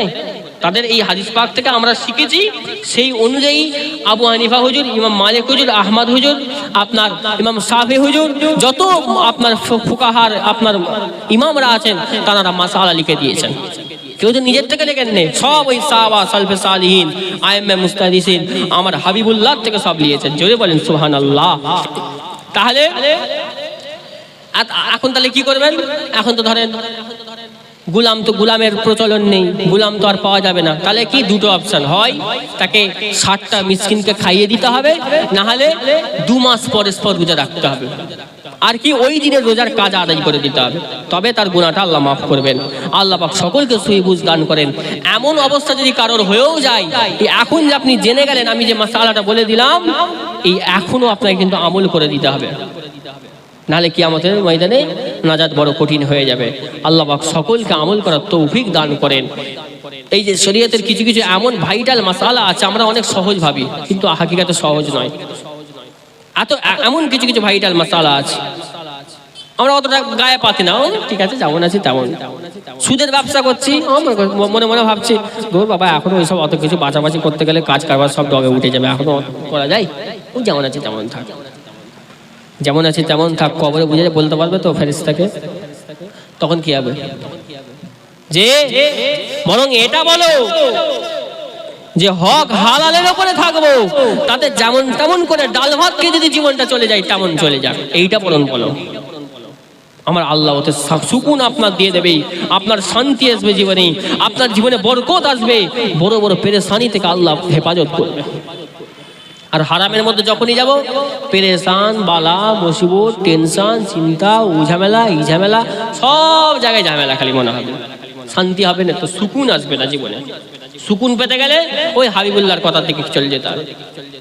মুসলমান ঘরের ছেলেকে খেয়াল করে শুনে রেখে দেন, আপনারা আমার নবী দিন বাদশা হাবিবুল্লাহ জনাবে মুহাম্মদুর রাসূলুল্লাহ সাল্লাল্লাহু আলাইহি ওয়াসাল্লাম যখন ওই সাহাবীকে একথা বলতে লাগলেন, ও বাবা আমার সাহাবা, ও বাবা আমার সাহাবা, যাও বাবা এই খেজুরটা নিয়ে গিয়ে গরিব এতিম মিসকিনদেরকে দান করে দাও, আমার আল্লাহ পাক তোমার গুনাহটা maaf করে দেবে, ক্ষমা করে দেবে।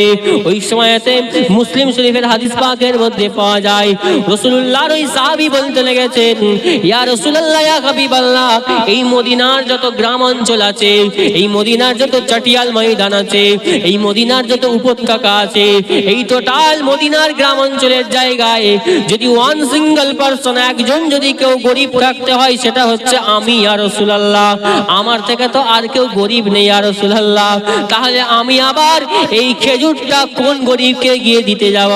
রিওয়ায়াতের মধ্যে পাওয়া গিয়েছে, এই হাদিস পাকের কথাটা শুনে ওই সাহাবীর মুখ থেকে এই কথাটা শোনার পরেতে আমার রাসূলুল্লাহ খুশি হয়ে আনন্দিত হয়েছিলেন, আনন্দিত একটু হেসে ফেলেছিলেন। হাসির কারণে আমার হাবিবুল্লাহর দান্দান মুবারকের দাঁতের শুভ্রতা, সাদা অংশটা প্রকাশ পেয়েছিল।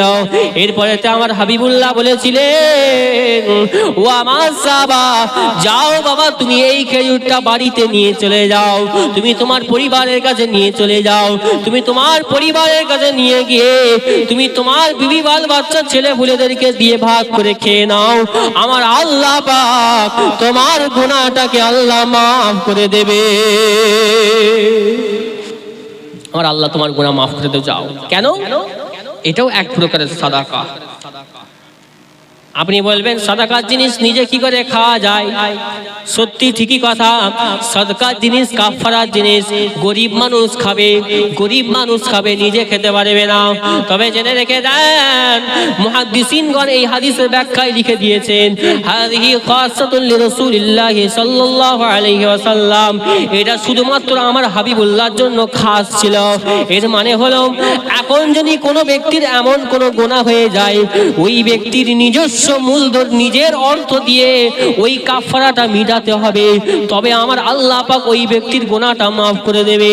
ও ভাইজানেরা, আমার আল্লাহ রসুল তাহলে ওই জায়গায় কেন করেছিলেন? আমার রাসূলুল্লাহর জন্য এটা শুধুমাত্র খাস ছিল, খাস, শুধু আমার রাসূলুল্লাহর জন্য খাস। আর একটা বিষয় হলো, আমরা যে আমাদের পরিবারের উপরে খরচা করে, সকাল হলে আপনার কাঁধে কুদাল নিয়ে মাঠে চলে যায়, সকাল হলে ইনি ফার্নিচারের কাজে চলে যায়, সকাল হলে অমুক আপনার ডিউটিতে চলে যায়, এমন করে প্রত্যেকের যে যার প্রফেশনাল কাজে আমরা লিপ্ত হয়ে যাই। সারাটা দিন কষ্ট করে, ঘাম ঝরা মেহনত করে, যা 500 হোক, 1000 হোক, 2000 হোক, 200 হোক, 300 হোক, যতটুকু টাকা আমরা অর্জন করতে পারি, ওই টাকা নিয়ে এসে আমি আমার পরিবারের মুখে একটু ভাত তুলে দিই। আমার বাচ্চা সন্তান, মেয়ে ছেলে, আমার বিবি বাল বাচ্চা, আমার বাপ মা যারা আছে আমার পরিবারে, তাদের মুখে একটু ভাত আমরা তোলার জন্য, তাদেরকে একটু সুখে রাখার জন্য, তাদেরকে একটু শান্তিতে রাখার জন্য আমরা সকাল বেলায় ঘুম থেকে উঠে এতটা মেহনত করছি। ও ভাইজানেরা, এই মেহনত করে কষ্ট করা আপনার সঞ্চিত সম্পদ যা আপনার পরিবারের জন্য খরচা করছেন, এটাও সব থেকে বড় এক ধরনের সাদাকা। এটাও এক প্রকারের সাদাকা। আপনি যদি মনে করেন শুধু মসজিদ মাদ্রাসায় দেবো সব হবে, না না না, আপনি দিনের কাজে ব্যয় করলে তো সব হবে ঠিকই, কিন্তু আপনার পরিবারের জন্য যে অর্থ, যে টাকা, আপনার আত্মীয় স্বজনের জন্য যে খরচা করছেন, সব থেকে বেশি সব এর মধ্যে নিহিত আছে। একটু জোরে জোরে হবে না সুবহানাল্লাহ? সব থেকে বেশি সবের মধ্যে। খালি শর্ত একটাই, সেটা হালাল পথে যেন হয়, হালাল পথে হয়। হারাম পথে টেনশন, কি করে খাওয়াবো ছেলেটাকে, কি করে খাওয়াবো মেয়েটাকে, কি করে খাওয়াবো, দূর অত চিন্তা করার দরকার নেই। যা যেদিক থেকে আসে মেচড়ে হেমড়ে দুমড়ে নিয়ে নে, সে তো সুখ করবে। তোমার মেয়েটা ঠিক সুখে থাকবে, এসিতে থাকবে, তোমার বাপ মা ঠিক গদিতে থাকবে, তোমার ছেলেটাও ঠিক গদিতে শোবে, এসিতে থাকবে। কিন্তু তুমি মরে গেলে কি হবে? তুমি যখন মরে যাবে কি হবে? তখন ওই যাদেরকে হারাম খেয়েছিলে ওর মার ডবল পড়বে। তখন একটা নিজে হারাম ইনকামের জন্য মার হবে, সাথে অপরকে হারাম টাকা যে দিয়েছিলে আরো ডবল মার হবে। ওই জন্য খবরদার, যদি কোনো ব্যক্তির হারাম ইনকাম থাকে, দ্বীনের কাজে খবরদার খরচা করবেন না। কথা বুঝে এসছে? আমি জানি স্পষ্ট যে আমার যে ব্যবসাটা আছে সুদের ব্যবসা, আমি জানি, জেনেও করছি। আপনাদের মধ্যে কে 5000 টাকা দেবেন একটু হাত তুলে দেখান, সে জানে আমি হারাম কাজ করি। 30,000 টাকা দেবো, কি অবস্থা, মাশাআল্লাহ, খুব ভালো জিনিস, আমরা সব বেঁচে যাব। মানুষজন ওর থেকে তাওয়ারুক হবে, যা কিছু হবে, মানুষ সব বেঁচে যাবে। কিন্তু তুমি জানার পরেও তোমার যে হারাম টাকাটা এই হালাল খানেওয়ালাদেরকে যে তুমি খাইয়ে দিলে, এক তোমার হারাম ইনকামের জন্য আযাব হবে, সাথে এই হালাল খোরদেরকে, হালাল খানেওয়ালাদেরকে হারাম খাওয়ানোর জন্য ডবল আযাব হবে। সহ্য করা যাবে? তখন হুকুকুল ইবাদ নষ্ট হয়ে যাবে। আল্লাহ পাক সকলকে হেফাজত করেন, বলেন না আল্লাহুম্মা আমিন। সকলে মুহাম্মদ দরুদ শরীফ আল্লাহুম্মা।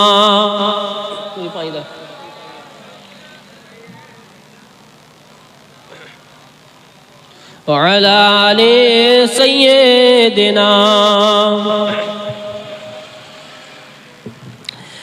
ऐसा सरकार की बातें सुना, ऐ सबा सरकार की बातें सुना। একটু জোরে হবে না সুবহানাল্লাহ? আর একটু জোরে হবে না? ऐ सबा सरकार की बातें सुना, सैयदे अबरार की बातें सुना, सैयदे अबरार की बातें सुना। जिससे हासिल हो सुकूने दिल मुझे, जिससे हासिल हो सुकूने दिल मुझे, हाँ जरा उस यार की बातें सुना, हाँ जरा उस यार की बातें सुना, हाँ जरा उस यार की बातें सुना। सैयदे अबरार की बातें सुना, सैयदे अबरार की बातें सुना। जिसका सदका मांगते हैं दो जगह, जिसका सदका मांगते हैं दो जगह, उस सखी दरबार की बातें सुना, उस सखी दरबार की बातें सुना। ऐसा सरकार की बातें सुना, ऐसा सरकार की बातें सुना। सैयदे अबरार की बातें सुना, सैयदे अबरार की बातें सुना। अल्लाहुम्मा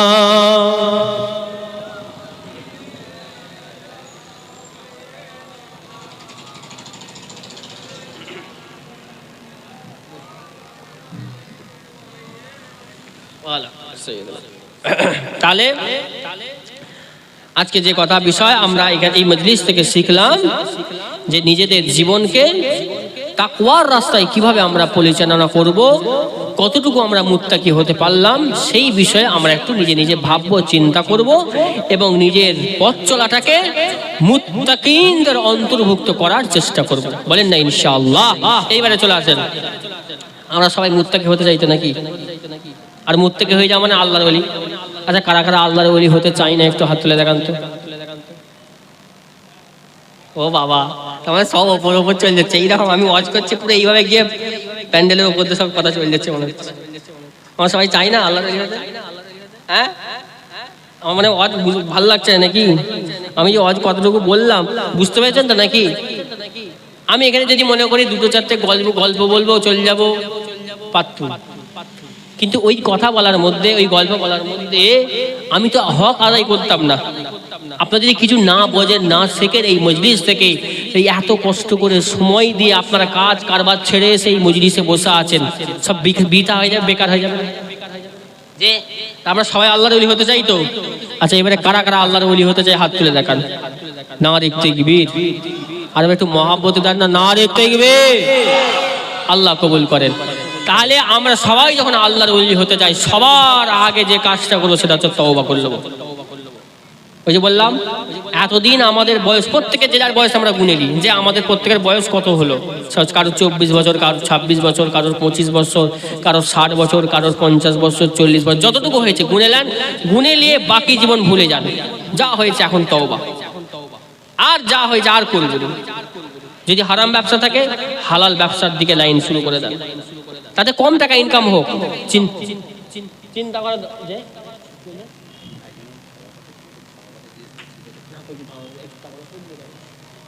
তাহলে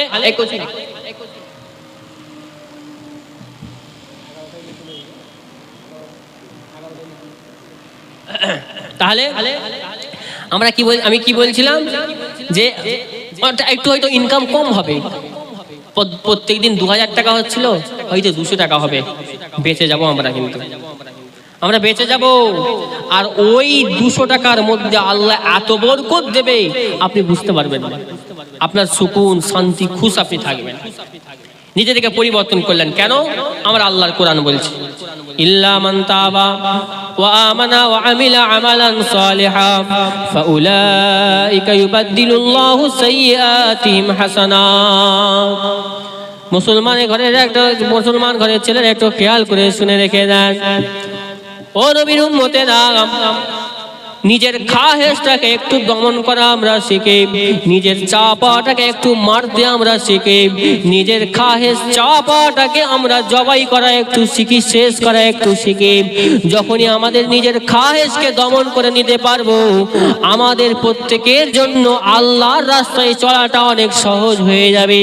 আপনি ভাবছেন হয়তো ভাইজান যে কথা বলছেন, আজকে যে বড় ব্যবসা আমি ফাঁদিয়ে ফেলেছি, এখান থেকে আমার বের হওয়া বড় মুশকিল হয়ে যাবে। না না না, আপনি আল্লাহকে ভালোবেসে, রসুলকে ভালোবেসে, আল্লাহর উপরে ভরসা করে ঈমান বিল ইয়াকিন নিয়েছে, আপনি এটা চিন্তা করেন হারামের আমি কোন অবস্থাতে আর 1 সেকেন্ডও থাকবো না। এটা চিন্তা করে আপনার ওই যদি হারাম ব্যবসা বাণিজ্য হোক আর অন্য যদি কোনো কাজ কাম হোক, ওই হারাম কাজ থেকে যদি আপনি দূরে চলে আসতে পারেন আর আল্লাহর সাহায্য যদি আপনি আল্লাহর কাছে চাইতে থাকেন, এই রব্বিল আলামিন আল্লাহ তুমি আমাকে সহযোগিতা করো, এই রব্বিল আলামিন আল্লাহ আপনি আমাকে সাহায্য করেন আপনার রাস্তায় চলার ব্যাপারে, আমার আল্লাহ পাক গায়েব থেকে আপনাকে মদদ করে দেবে, আমার আল্লাহ পাক গায়েব থেকে আপনাকে সাহায্য করে দেবে। আপনি কিভাবে ওই হারাম থেকে নিজেকে বাঁচিয়ে নেবেন আপনি নিজেই বুঝতে পারবেন না। তবে শর্ত হলো এই পরিবর্তনের নিয়ত, তওবার নিয়তটা কলবের মধ্যে কঠিন দৃঢ়ভাবে নিয়ে আসতে হবে। যখন মনে একবার আপনি নিয়ে চলে আসবেন যে জীবনের বিগত দিন যা হয়ে গিয়েছে ছেড়ে দিলাম আজ থেকে, আজকে এই মজলিসে ভাইজানের কথাগুলো আমি শুনলাম, এখন থেকে আমার পথ চলাটা অন্য হয়ে যাবে। যত কষ্টই হোক, যত পেরেশানি আসুক, যত মুসিবতে আসুক, আমরা কিন্তু আল্লাহর হক হালালের রাস্তা ছাড়বো না। তাতে যদি পার ডে আমার 200 টাকাও যদি ইনকাম হয় তাও আলহামদুলিল্লাহ। আমি কুদাল চালিয়ে কুদালকে আপনার জমি কাটিং করে আমি খাবো, 100 টাকা 150 টাকা 200 টাকা ইনকাম করবো তাও আচ্ছা, তবু আমি আর হারামের দিকে থাকবো না। এই কথা চিন্তা করে যে ব্যক্তি তওবা করবে, ও আমানা এবং ঈমান আনবে, ও আমিলা আমালান সালিহা এবং নেক আমল শুরু করে দেবে। ও ভাইজানেরা, 3টে আমল আমাদেরকে আমার আল্লাহ জানিয়ে দিয়েছে। ইল্লা মান তাবা, যে ব্যক্তি তওবা করবে, ও আমানা ঈমান আনবে, ও আমিলা আমালান সালিহা নেক আমল শুরু করে দেবে। যে ব্যক্তি তওবা করবে, ঈমান আনবে, নেক আমল শুরু করে দেবে, এই 3টে আমল কোন ব্যক্তি যদি করতে পারে, আমার আল্লাহ জানিয়ে দিয়েছেন ফাউলাইকা ইউবাদদিলুল্লাহু সাইয়্যাতিহিম হাসানাত। আমার আল্লাহ পাক ওই সমস্ত বান্দাদের গুনাহগুলোকে এক্সচেঞ্জ করে, পরিবর্তন করে আমার আল্লাহ ওই ব্যক্তির আমলনামায় নেকি দিয়ে ভরপুর করে দেবে। ও ভাইজানেরা, বাদদালা ইউবাদদিলু তাবদীলের অর্থটা একটু খেয়াল করে বুঝে নেন। আমার আল্লাহ পাক যখন দেখবেন আমার ওই বান্দাটা এতদিন নিজের জীবনটাকে গুনার রাস্তায় পরিচালনা করত, ওই আমার বান্দার আমলনামায় এখন পর্যন্ত যতদিন বান্দা বেঁচে আছে এখন পর্যন্ত বান্দার আমলনামায় 50 লক্ষ গুনাহ লেখা হয়েছে।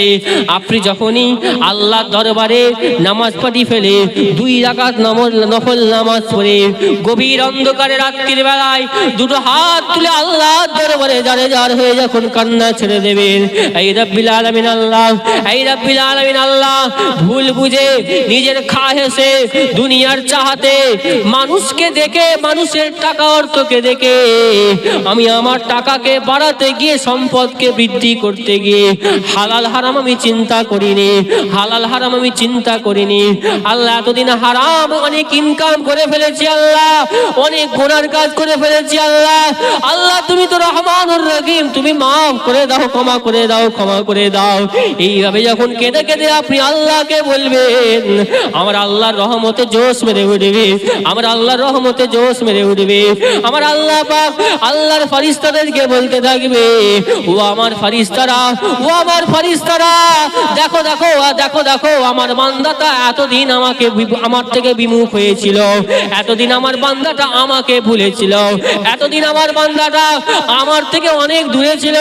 এখন বান্দা আমি আল্লাহর কথা স্মরণ করে আমি আল্লাহর রাস্তায় ফিরে এসেছে, আমি আল্লাহর রাস্তায় নিজের জীবনটা পরিচালনা করার ইচ্ছা পোষণ করেছে। এখনো শুরু করেনি, শুধু শরীয়তের হুকুম আহকাম মোতাবেক চলার ইচ্ছা শুধু পোষণ করেছে। আমি আল্লাহ পাক রাজি হয়ে গিয়েছে, আমি আল্লাহ রাজি হয়ে গিয়েছে। আমার আল্লাহ পাক রহমতে জোশ মেরে ফেরেশতাদেরকে বলতে থাকবে, আমার বান্দার আমল নামায় দেখো দেখো কত নেকি আছে, কত নেকি আছে, কত পাপ করেছে, কত গুনাহ করেছে, 5,000, 10,000, 5 লক্ষ, 1 কোটি, এত গুনাহ করেছে। গুনাহ করে করে করে পাহাড়ের উপরে পাহাড় হয়ে হয়ে আসমান পর্যন্ত চলে গিয়েছে। আমার বান্দা শুধু এতটুকু কাজ করেছে, আমি আল্লাহর কাছে ফিরে এসে তওবা করে দুটো চোখের পানি ফেলে আমি আল্লাহর কাছে ফিরে এসেছে। আমি আল্লাহ রাজি হয়ে গেলাম, রাজি হয়ে গেলাম। ও আমার ফেরেশতারা, আমার ওই বান্দার আমলনামা থেকে ওই 50,000 যে গুনাহ করেছিল, ওই 50,000 গুনাহকে মুছে দাও, মুছে দাও, ওই 50,000 গুনাহকে মুছে দাও, মুছে দাও। মুছে দিয়ে বান্দা এখনো ভালো আমল শুরু করেনি তো কি হয়েছে? আমি আল্লাহ আমার বান্দার উপরে রাজি হয়ে গিয়েছে, আমি আল্লাহ আমার বান্দার উপরে খুশি হয়ে গিয়েছে। ও আমার ফেরেশতারা, যাও যাও যাও, আমার ওই আমলনামার বান্দার আমলনামায় 50,000 নেকি দিয়ে অটোমেটিক ভর্তি করে দাও। আমার আল্লাহ পাক দয়া করে মেহেরবানি করে আমাদের সমস্ত গুনাহ আল্লাহ মাফ করে দেবে, সব আল্লাহ গুনাহ মাফ করে দেবে। শুধু মাফ নয়, বরং ওই জায়গায় নেকি দিয়ে ভরপুর করে দেবে। ফাউলাইকা ইউবাদদিলুল্লাহু সাইয়্যাতিহিম হাসানাত, এই আয়াতের মূল অর্থ হচ্ছে এটা। আর কতটুকু আমরা আল্লাহর রহমত পেতে চাই বলেন? কিন্তু আপনি বলবেন আল্লাহ যতক্ষণ না আমাকে ঠিক করবে ঠিক হবনি, ভুল হিসাব। আপনাকে আগে আল্লাহ রাস্তায় এক পা আগাতে হবে, আগে আল্লাহ রাস্তায় আপনাকে এক পা আগাতে হবে, তারপর আমার আল্লাহ 10 গুণ রহমত দিয়ে আপনাকে ঢেকে নেবেন। আপনি যদি মনে করেন যে না আল্লাহ আমাকে যেদিন পরিবর্তন করে পরিবর্তন হব না, ওই যে বললাম প্রথমেই পড়েছি, ইন্নাল্লাহা লা ইউগাইয়িরু মা বিকওমিন হাত্তা ইউগাইয়িরু মা বিআনফুসিহিম। আমার আল্লাহ ওই কওমকে, ওই জাতিকে, ওই ব্যক্তিটাকে, ওই দলকে ততক্ষণ পর্যন্ত পরিবর্তন করে না যতক্ষণ না ওই ব্যক্তি নিজে পরিবর্তনের রাস্তায় আগে নিজেকে পরিচালনা করিয়েছে। আপনি পরিবর্তন হয়ে আগে চলার শুরু করেন, আর ওই চলার শুরুয়াত, তাকওয়ার শুরুয়াতটাই হচ্ছে তওবা। আমি বললাম না, মুত্তাকি হতে চাই যদি আমরা, আল্লাহর ওলি হতে চাই যদি আমরা, সবার আগে কি করব? আমরা তওবা করে নেব। এরপরে কি করব?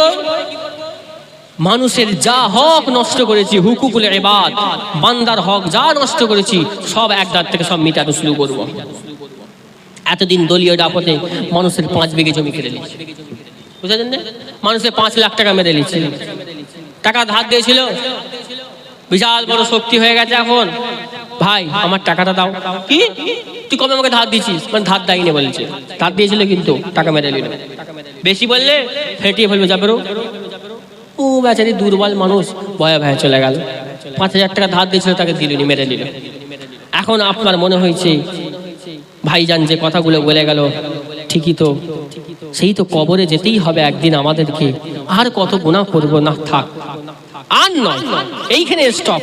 এবার থেকে নিজের পত্রটা সুন্দর করি, ব্যাস তওবা করবেন। তওবা করার পরে যার 5,000 টাকা মেরে নিয়েছেন, কি 5 বিঘে জমি কেড়ে নিয়েছেন, তার দলিলটা নিয়ে গিয়ে নক করবেন, গিয়ে দরজায়, ভাই আছে? হ্যাঁ, কি খবর? ভাই এলান এই 5 বিঘে জমির দলিলটা নেন, আপনার 5 বিঘে জমি আমি জমি জোর করে নিয়ে নিয়েছিলাম, আপনি মাফ করে দেন আমাকে, এই দলিলটা নেন। না হলে মাফ নেই। তোমার নামাজ, তোমার রোজা, তোমার হজ, তোমার যাকাত কিচ্ছু তোমাকে বাঁচাতে পারবে না। আমার আপনার নবী দিনদার বাদশাহ হাবিবুল্লাহ জনাবে মুহাম্মদ সাল্লাল্লাহু আলাইহি ওয়াসাল্লাম সাহাবাদেরকে বলতে লেগেছে এক সময়, ও আমার সাহাবারা তোমরা কি জানো মুফলিস কাদেরকে বলা হয়? তোমরা কি জানো মুফলিস কাদেরকে বলা হয়? সাহাবারা বলতে লেগেছে, মাল্লা দিরহাম লাহু ওয়ালা দিনারা। ইয়া রাসূলুল্লাহ, ইয়া হাবিবাল্লাহ হুজুর, যার দিরহাম নেই, দিনার নেই, টাকা পয়সা নেই, কিছু নেই, ওই ব্যক্তিটাই হচ্ছে মুফলিস ব্যক্তি, নিঃস্ব দরিদ্র ব্যক্তি। রাসূলুল্লাহ বলেছিলেন, ও আমার সাহাবা জেনে রেখে দাও, না না না, ওই ব্যক্তিটা প্রকৃতপক্ষে নিঃস্ব গরিব নয়। যে ব্যক্তির টাকা নেই, অর্থ নেই, দিনার নেই, দিরহাম নেই, ওই ব্যক্তিটা প্রকৃতপক্ষে নিঃস্ব নয়, গরিব নয়।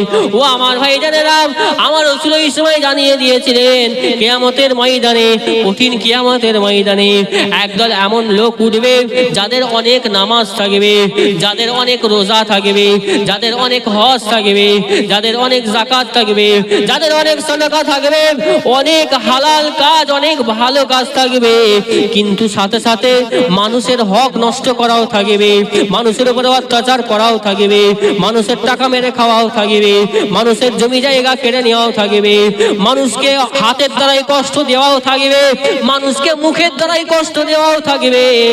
কিয়ামতের ময়দানে ওই ব্যক্তিটা দেখবে তার ভালো আমলের কারণে নিশ্চিত তার জান্নাতে যাওয়ার কথা, তার ভালো আমলের কারণে নিশ্চিত তার জান্নাতে যাওয়ার কথা। ও ভাই জানেরা, যখন দেখতে পাবে আমার আল্লাহ পাকের দরবারে, আমার আল্লাহ পাকের সামনে দাঁড়িয়ে ওই ব্যক্তিটা দেখতে থাকবে, অনেক পাওনাদার সামনে দাঁড়িয়ে আছে, অনেক পাওনাদার সামনে দাঁড়িয়ে আছে। ওই সময়তে আমার আল্লাহ পাক ওই ব্যক্তির ওই নামাজ, রোজা, হজ, যাকাতের যে সব ভালো আমলের সব গুলোকে একটা একটা করে কেটে কেটে ওই পাওনাদারদের আমল নামায় একটা একটা করে আমার আল্লাহ দিয়ে দেবে।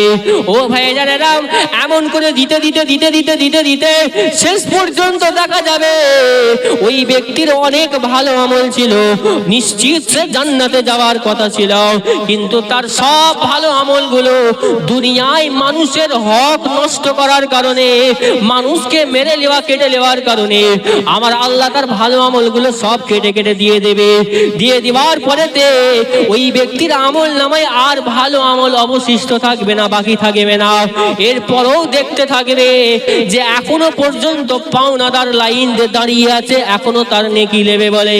এরপরে আমার আল্লাহ বলবে, ওই পাওনাদার যারা আছে ওই বান্দাদের গোনাগুলোকে আবার কেটে কেটে আমল নামায় দিয়ে দাও।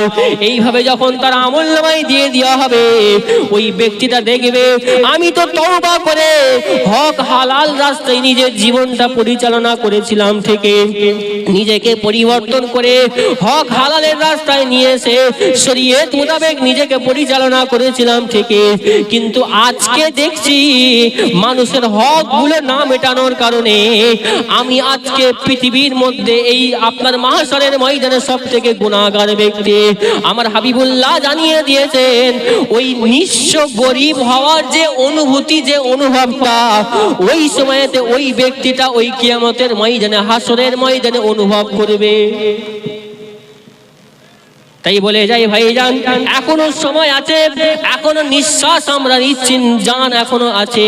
আমার হাতের দ্বারাই যদি কোনো ব্যক্তি কষ্ট পেয়ে যায়, সঙ্গে সঙ্গে তার কাছে গিয়ে ক্ষমা চেয়েলেন।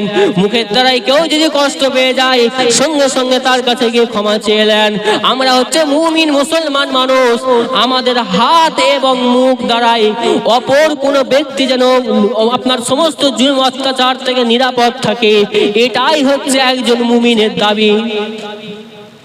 আমরা মুসলমান নিজেদেরকে দাবি করি, গালা গালি, মেরেলিয়া, কেটেলিয়া, হ্যাঁ মারা, এরকম করে সব গুনার কাজের সাথে আমরা লিপ্ত রাখবো, আর আমরা দাবি করে মুসলমান মুমিন। হাকিকাতে আমরা মুমিন হতে পারিনি, সব শেষ হয়ে যাবে। তাই বলে যাই, সংক্ষিপ্ত করলাম। মাশাআল্লাহ, মওলানা সাহেব চলে এসেছেন, মওলানা সাহেব চলে এসেছেন, দোয়া মাশাআল্লাহ আখিরি দোয়া করবেন। আমি মুখতাসার করলাম, এতক্ষণ ধরে যা কিছু আমি আলোচনা করেছি, আল্লাহ পাক আমাদের সকলকে বেশি বেশি শোনার থেকে বেশি বেশি আমল করার তৌফিক দান, বলেন না আল্লাহুম্মা আমিন। একটু জোরে হবে না আল্লাহুম্মা আমিন। তাহলে আমরা সবার আগে কি করব? তওবা, তওবার পরে মানুষের হক আমরা এক জায়গা থেকে মিটিয়ে দেব। তারপরে নিজের সোহবতটা, নিজের সোহবতটা, নিজের সঙ্গটা একজন আল্লাহর ওলির সাথে একজন পীর ধরে নিজের সোহবতটা জয়েন করে নেব। আর একজন পীর অ্যাজ এ টিচার হিসাবে আপনাকে শুধু গাইড করবে, ব্যাস এতটুকু মুক্তাসর করলাম।